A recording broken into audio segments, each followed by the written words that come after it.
Welcome back to our channel. तो आज की वीडियो में हम बात करेंगे कि जो 2024 का बजट आया है उसमें प्राइवेटाइजेशन या बैंक डिसइन्वेस्टमेंट वर्ड का यूज़ नहीं किया गया है, यानी इससे रिलेटेड कोई भी बातचीत नहीं करी है गवर्नमेंट ने, या जो हमारी फाइनेंस मिनिस्टर है निर्मला सीतारमण जी, उन्होंने कोई भी बात नहीं करी है। प्राइवेटाइजेशन से रिलेटेड कोई भी चीज़ नहीं कहा है। 2021 जो बजट के बाद जो गवर्नमेंट है उसने प्राइवेटाइजेशन वर्ड का डायरेक्टली कभी यूज़ नहीं करा है। तो क्या गवर्नमेंट ने प्राइवेटाइजेशन, जो बैंक का प्राइवेटाइजेशन होने वाला था, उसको होल्ड पे डाल दिया है, या अभी भी गवर्नमेंट जो है वो प्राइवेटाइजेशन करेगी और आगे बैंकों का और जो गवर्नमेंट बैंक है उनका भी प्राइवेटाइजेशन होगा? तो दोस्तों ऐसा है कि जो गवर्नमेंट है उसने बिल्कुल भी होल्ड पे नहीं डाला है प्राइवेटाइजेशन बैंक्स का। जो हमारी पब्लिक पीएसयू बैंक है उनका प्राइवेटाइजेशन, जो 2 पीएसयू बैंक प्राइवेट होने वाली थी उनको बिल्कुल भी गवर्नमेंट ने होल्ड पे नहीं डाला है। वो अभी भी गवर्नमेंट इस बारे में काम कर रही है और आगे भी इस बारे में काम करेगी। तो वीडियो स्टार्ट करने से पहले अगर आप फर्स्ट टाइम विजिट करें चैनल पे तो प्लीज़ चैनल को लाइक, शेयर एंड सब्सक्राइब जरूर करें। तो चलिए वीडियो स्टार्ट करते हैं। तो जो गवर्नमेंट है यानी हमारी फाइनेंस मिनिस्टर जो है निर्मला सीतारमण जी, उन्होंने 2021 के जो बजट था उसमें कहा था कि 2 पीएसयूज यानी 2 पब्लिक सेक्टर बैंक्स और एक इंश्योरेंस कंपनी को गवर्नमेंट आगे प्राइवेट करेगी और उसको सेल करेगी, और उससे जो हमारी मनी इकट्ठी होगी उससे जितना भी कैश वगैरह, कितने मनी का जो टारगेट था उसे दिया था कि इतना टारगेट इकट्ठा होगा, और अच्छे से अच्छी वैल्यू पे उन दोनों बैंक्स को सेल करना चाहती है गवर्नमेंट। तो अब और आईडीबीआई का जो प्राइवेटाइजेशन है उसको भी, आईडीबीआई को भी आगे गवर्नमेंट और ज़्यादा प्राइवेट करना चाहती है, धीरे धीरे करके अपने सारे शेयर स्टेक बेचना चाहती थी। तो जो पहले फाइनेंस मिनिस्टर जो थी निर्मला सीतारमण जी, उन्होंने ये कहा था। लेकिन अब जो है इस बार जो बजट है उसमें उन्होंने कोई भी इस वर्ड का यूज़ नहीं किया है, कुछ भी नहीं कहा है प्राइवेटाइजेशन से रिलेटेड। तो क्या प्राइवेटाइजेशन पर रोक लगा दी है सीतारमण ने? तो दोस्तों ऐसा नहीं है। आईडीबीआई जो है उसका प्राइवेटाइजेशन के लिए गवर्नमेंट आगे बढ़ रही है। अभी प्रॉपर क्लियरेंस जो है वो मिनिस्ट्री और आरबीआई से मिल चुका है और आगे धीरे धीरे बढ़ रही है, और इसको आईडीबीआई को प्राइवेट जल्द से जल्द आईडीबीआई बैंक जो है वो पूरी तरह से प्राइवेट हो जाएगी। तो अब जो गवर्नमेंट बात आती है कि और जो दो पीएसयूज बची हुई हैं और इंश्योरेंस कंपनी का प्राइवेटाइजेशन से रिलेटेड, तो गवर्नमेंट जो है उस पर भी आगे काम कर रही है, उसको भी जल्दी से जल्दी प्राइवेट करेगी। गवर्नमेंट पीछे नहीं हटी है। अभी 2024 के बजट में इसने गवर्नमेंट ने डायरेक्टली कुछ नहीं कहा है, लेकिन जो इनडायरेक्टली है वो गवर्नमेंट कह रही है कि हाँ, हम प्राइवेटाइजेशन करेंगे 2 पीएसयूज का, हम इसमें पीछे नहीं हटे हैं। बैंक डिसइन्वेस्टमेंट अभी भी गवर्नमेंट के एजेंडे में है।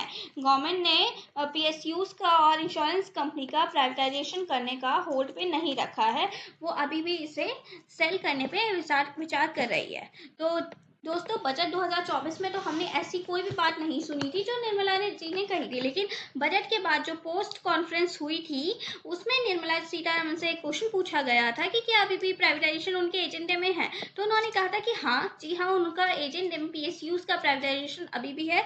उन्होंने इस चीज़ को कैंसिल नहीं किया है।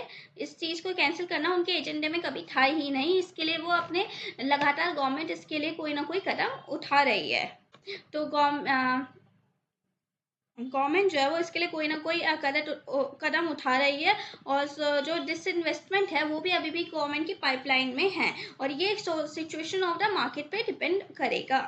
तो पहले हमें लगा था, जब बजट से पहले ज़्यादातर लोग कह रहे हैं कि अभी जो गवर्नमेंट है वो उसने होल्ड पे डाल सकती है प्राइवेटाइजेशन को। गवर्नमेंट जो है वो होल्ड पे डाल सकती है क्योंकि इतना अच्छा रिजल्ट नहीं आया था उनका लोकसभा सीट में, जिसकी वजह से वो प्राइवेटाइजेशन को होल्ड पे डाल सकती है, और आगे आगे मार्केट की सिचुएशंस देखकर, लोगों की सिचुएशंस देखकर ही प्राइवेटाइजेशन पर काम करेगी। तो गवर्नमेंट अब लेकिन जो यूनियन बजट है वो सेकंड कॉन्स्टिट्यूटिव ईयर में आई, यानी 2021 में तो गवर्नमेंट ने प्राइवेटाइजेशन की बात करी थी, लेकिन पिछले 2 सालों से गवर्नमेंट डिसइन्वेस्टमेंट टर्म का यूज़ नहीं कर रही है, यानी प्राइवेटाइजेशन से रिलेटेड कोई भी बात नहीं कर रही है।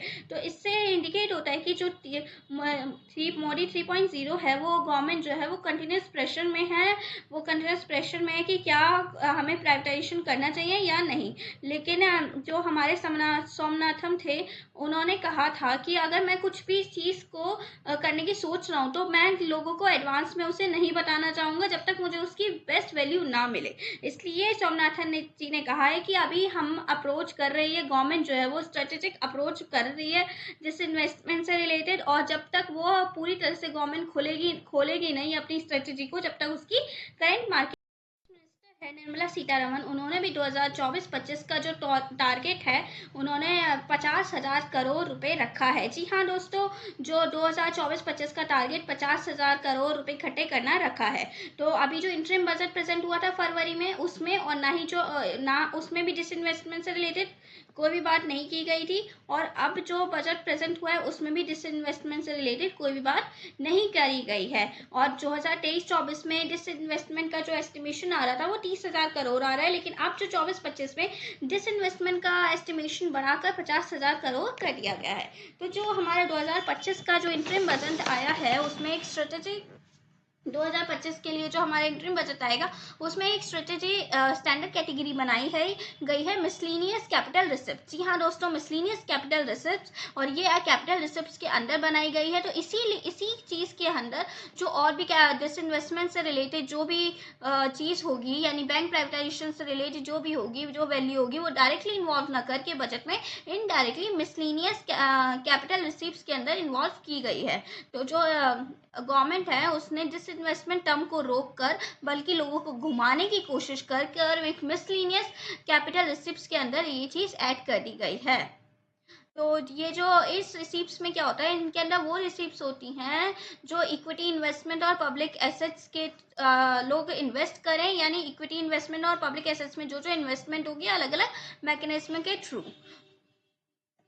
तो जो गवर्नमेंट है उसका एम जो ये है कि वो डिसइन्वेस्टमेंट से और एसेट मोनेटाइजेशन से करंट फिस्कल ईयर में 50,000 करोड़ रुपए इकट्ठे करे। ये हमारे DIPAM सेक्रेटरी तुहिन कंटा पांडे का कहना है, कांटा पांडे का। तो हमारा जो फोकस होगा वो वैल्यू क्रिएशन पे होगा। इनका कहना है कि हमारा जो फोकस है वो वैल्यू क्रिएशन पे है, और यही चीज़ प्रेस कॉन्फ्रेंस जो फाइनेंस मिनिस्टर ने ऑर्गेनाइज करी थी बजट के बाद, उसमें भी उन्होंने यही कहा था। उसके अलावा जो बजट है उसने 50,000 करोड़ रुपए का टारगेट रखा है मिसलेनियस कैपिटल रिसिप्ट्स के अंदर। तो इसमें सारी काइंड्स ऑफ रिसिप्ट्स आ जाती हैं। इसमें डिसइन्वेस्टमेंट रिसिप्ट भी आएगी, एसेट मोनेटाइजेशन रिसिप्ट्स भी आएंगी, और दूसरे काइंड्स भी आएंगे। तो प्री बजट रिपोर्ट में कहा जा रहा था कि जो गवर्नमेंट है उसने शायद रोक दिया है डिसइन्वेस्टमेंट ऑफ पब्लिक का, यानी अभी होल्ड पे डाल दिया है, लेकिन ऐसा नहीं है। गवर्नमेंट अपना अलग रोड मैप बना रही है जिसमें ये सारी चीज़ें इकट्ठी करेगी, जिसमें करंट फाइनेंशियल इंस्टीट्यूशन जो हैं उनका कॉन्फिडेंस, उनको और ज़्यादा उनकी और ज़्यादा वैल्यू बनाकर, उनको और ज़्यादा उनको बूस्टर कॉन्फिडेंस देकर, उनका कॉन्फिडेंस बूस्ट करके, उनका कैपिटल अट्रैक्शन बना के एक अच्छी खासी उनकी वैल्यू बना रही है, ताकि जब हम बैंक का डिसइन्वेस्टमेंट करें, बैंक का प्राइवेटाइजेशन करे, तो वो अच्छे खासे और गवर्नमेंट को अच्छी खासी उसकी वर्थ मिले, गवर्नमेंट को अच्छी खासी वैल्यू मिले, जिससे गवर्नमेंट का फायदा हो। गवर्नमेंट अभी इन्वेस्ट कर रही है बैंक में, ताकि जब गवर्नमेंट उस चीज़ को बेचे तो उन्हें अच्छा खासा इन्वेस्टमेंट, अच्छा खासा रिटर्न में इन्वेस्टमेंट मिले। तो ये तो थी वो गवर्नमेंट में कही थी। और इसके अलावा जो हमारी जो बजट आया है उसमें बिल्कुल भी, जो पहले लगा था कि लोगों के हक में आएगा बजट, लेकिन लोगों को उन्होंने गवर्नमेंट ने कुछ नहीं दिया है, बल्कि गवर्नमेंट ने शेयर मार्केट पे और दूसरी चीज़ों पे टैक्स लगा के लोगों से लेने की ही कोशिश की है, कुछ चीज़ देकर, और लोगों से वापस ही लेने की कोशिश की, यानी टैक्स और बढ़ा दिया गया है गवर्नमेंट ने टैक्स इस चीज़ पे। तो दोस्तों यही हमारी वीडियो थी। अगर आगे और भी आपको ऐसी वीडियो देखनी है, अगर वीडियो अच्छी लगी तो प्लीज़ चैनल को लाइक, शेयर एंड सब्सक्राइब करें। Thank you for watching.